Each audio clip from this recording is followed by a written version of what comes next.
Selamat datang di channel Jendela Sains. Di video ini kita akan membahas persamaan kuadrat part yang ke-11, yaitu tentang contoh soal dari fungsi-fungsi simetri akar-akar persamaan kuadrat. Simak terus video ini sampai akhir. Kita langsung ke contoh soal. Jika x1 dan x2 adalah akar-akar dari persamaan kuadrat 2x² min 3x min 1 sama dengan 0, tentukan nilai dari A. x1 kuadrat plus x2 kuadrat, B. x1 per x2 plus x2 per x1. Kalau kalian lihat di sini, bentuk fungsi ini merupakan fungsi simetri, karena kalau ini dan ini ditukar, itu hasilnya sama. Jadi fungsi-fungsi simetri itu tidak hanya 6 fungsi simetri yang saya tampilkan di tabel, yang di slide sebelumnya, tapi apapun itu, pokoknya yang sifatnya komutatif, ya berarti penjumlahan sama perkalian, seperti ini, itu adalah fungsi simetri. Pokoknya kalau suku pertama dan suku kedua itu dibolak-balik, itu hasilnya sama. Itu adalah fungsi simetri, karena komutatif. Gitu kan? Nah, untuk mengerjakan soal-soal seperti ini, kita harus cari dulu sifat-sifat akar-akar persamaan kuadrat, yaitu x1 plus x2 dan x1 kali x2 terlebih dahulu. Yang ketiga, yang x1 min x2 itu nggak dipakai ya, jarang dipakai. Jadi kita pakai yang penjumlahan akar-akar dan hasil kali akar-akar. Tapi sebelumnya di sini kita identifikasi dulu A, B, dan C-nya. Jadi A-nya sama dengan 2. A itu kan koefisien x kuadrat ya. B-nya koefisien x itu min 3. C itu konstanta sama dengan min 1. Lalu kita cari penjumlahan dan perkalian akar-akar. Penjumlahan berarti kan x1 plus x2, rumusnya apa? Sama dengan min B per A. Berarti sama dengan min B. Berarti min 3 berarti 3. Per A berarti 2. Berarti x1 plus x2 sama dengan 3 per 2. Lalu kita cari yang hasil kali akar-akar. x1 kali x2 sama dengan apa? C per A ya. Berarti sama dengan C-nya min 1 per A-nya 2. Ya sudah, min setengah. X1 kali X2. Oke, selanjutnya di sini kita kerjakan. Dari soal A. X1 kuadrat plus X2 kuadrat. Ini merupakan fungsi simetri yang pertama kalau di tabel.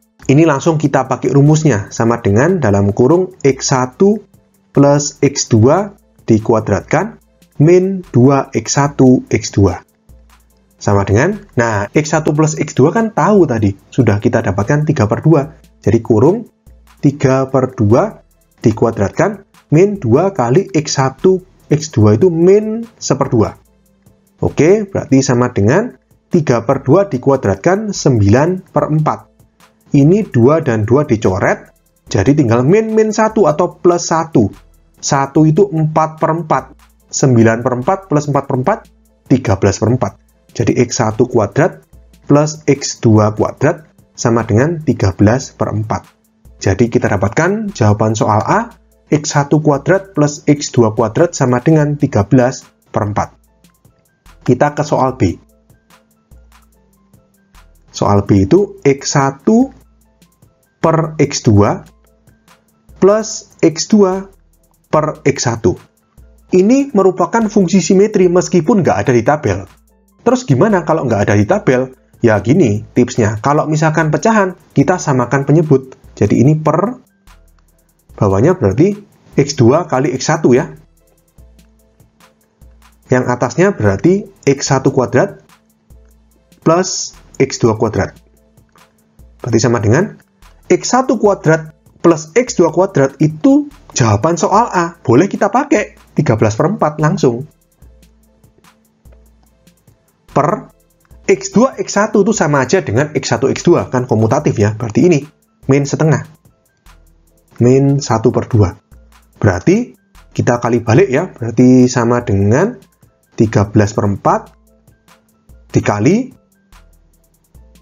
min 2 per 1. Gini kan. 2 coret sama 4, 2 berarti. Berarti x1 per x2 plus x2 per x1 sama dengan min 13 per 2. Oke, jadi kita dapatkan jawaban soal B, x1 per x2 plus X2 per X1 sama dengan min 13 per 2. Oke? Nah, mungkin kalian bertanya, untuk mengerjakan soal seperti ini, kan bisa aja kayak gini. Kita selesaikan aja persamaan kuadrat ini, entah dengan cara pemfaktoran, melengkapkan kuadrat sempurna, atau rumus ABC, ketemukan X1-nya berapa, X2-nya berapa. Terus masukkan ke sini. Kan langsung dapat, nggak usah pakai sifat-sifat dan fungsi-fungsi simetri. Ya memang bisa juga seperti itu.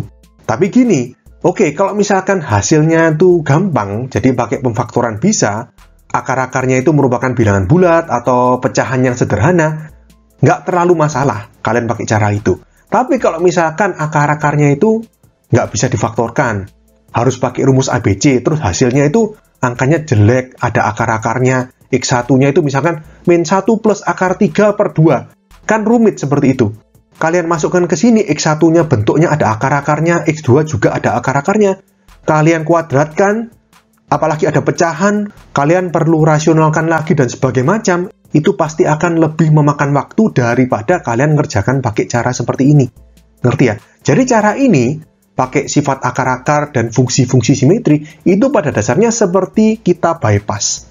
Kita menghitung nilai fungsi simetri yang ditanyakan di soal, tanpa perlu menghitung atau mengetahui berapa masing-masing nilai X1 dan X2.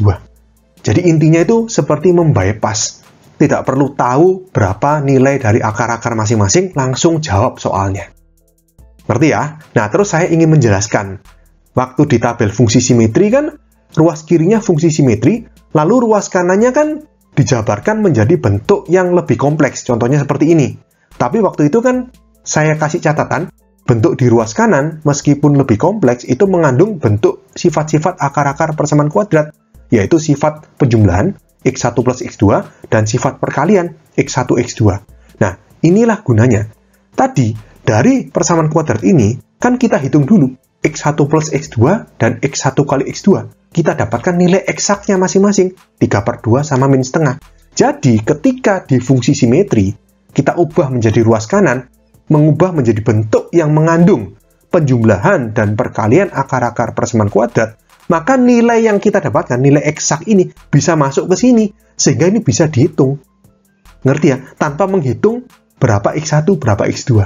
Itulah gunanya fungsi-fungsi simetri dan sifat dari akar-akar persamaan kuadrat. Oke, sekian untuk video kali ini. Untuk melihat playlist lengkap dari bab ini, bisa kalian klik thumbnail playlist yang ada di sebelah kanan atas ini. Jika ada pertanyaan, saran, maupun kritik, bisa kalian tulis di kolom komentar. Semoga bermanfaat dan sampai jumpa di video selanjutnya.